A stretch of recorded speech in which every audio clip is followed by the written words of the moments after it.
साथियों नमस्कार, news of Gwalior में आप सभी का स्वागत है और हम एसपी ऑफिस में खड़े हैं और आपको बता दें कि नगर निगम कर्मचारियों की धोखाधड़ी के मामले आए दिन सामने आ रहे हैं और आम आदमी को ठगने के मामले भी आए दिन सामने आ रहे हैं। किस तरह से कर्मचारी अपने पद का दुरुपयोग करते हैं और चूना लगा देते हैं आम आदमी को। कुछ मामले सामने आ जाते हैं, कुछ मामले दब जाते हैं। इसी तरह का एक मामला सामने आया है इसमें कि एक आंगनबाड़ी सहायिका को एक नगर निगम के कर्मचारी कहता है कि आवास योजना के घर में बनवा रहा हूं, आप अगर आपके पड़ोसियों को किसी को चाहिए तो आप उनके फॉर्म भरवा दीजिए और 3 लाख रुपए की डिमांड इनसे की जाती है।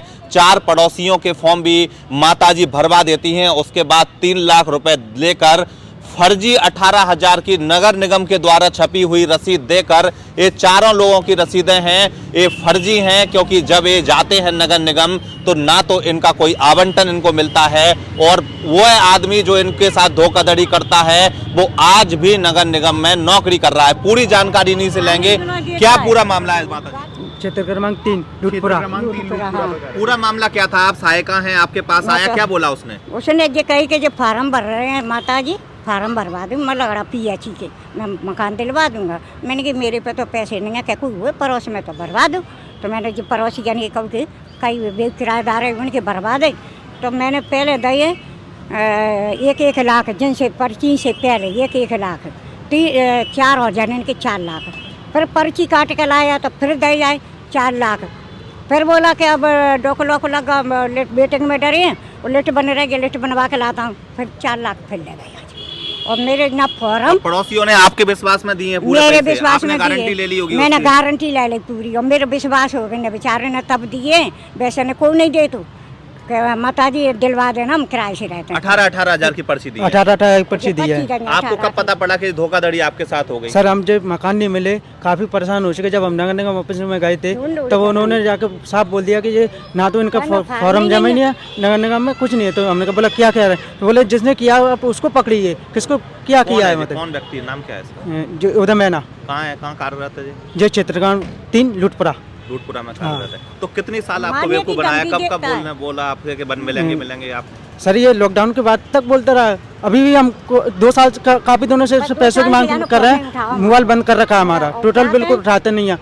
वहाँ पे जाते ऑफिस में पूरे स्टाफ को मालूम है कि यहाँ माताजी किस काम के लिए आते हैं। चिल्ला के बोल के थक चुके हैं, मारने की धमकी देता है। घर पे जाते हैं तब भी वही बोलता है कि आज तो सीटों के ये पैसे मांगने के लिए कैसी आती है। तो 12 लाख रुपए छपा गया। 12। उम्र किसकी कितनी है इसकी? उम्र तो आप कैसी उम्र है? आपसे ज़्यादा है, आपसे थोड़ी 40 साल हो आराम से। 40 साल का? 40 साल। तो ये कब पता पड़ा कि पर्ची जो दी है वो फर्जी है? करीब हम नगर निगम गए थे, जब करीबन हो गए 1.5 साल। जो पड़ोसी हैं वो आप पे चढ़ रहे होंगे? हाँ, पैसे के लिए मांग कर रहे हैं। तो जो कहते हैं हम कहीं को यहाँ थाने कचहरी, हमने तो आपको पैसे दिए, हमको पैसे चाहिए माता जी, हम पैसे दे और थाने कचहरी क्या है? ये बात है सर, मैं पैसे कहाँ से दूँ? अब पैसे को चढ़े रहा आदमी।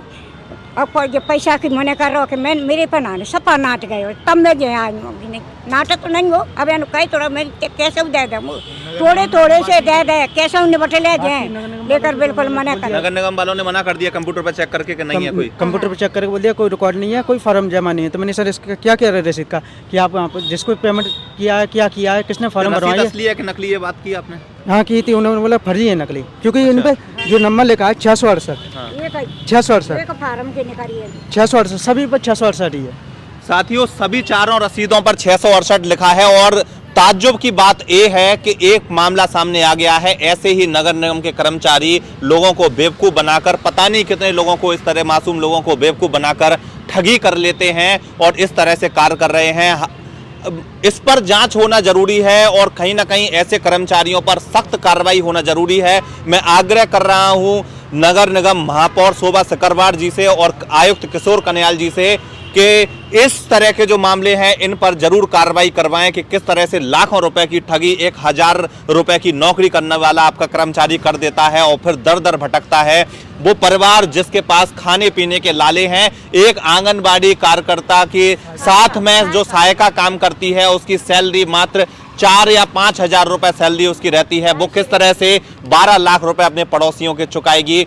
मासूम लोग धोखाधड़ी में आ जाते हैं, विश्वास कर लेते हैं, लेकिन विश्वास के बाद लूट इस प्रकार के कर्मचारी करते हैं और जानते हैं कि क्या कर लेंगे ये गरीब लोग। लेकिन कहीं ना कहीं प्रशासन को इस पर संज्ञान लेना चाहिए और पूरी जांच इन पर्चियों की करानी चाहिए कि इस प्रकार की फर्जी पर्चियां बनाकर कितनी ठगी नगर निगम के द्वारा, नगर निगम के नाम पर ये लोग, ये इस तरह के कर्मचारी ये मासूम लोगों के साथ करते हैं। तो जरूर इस प्रकार की जांच यहाँ पर होनी चाहिए।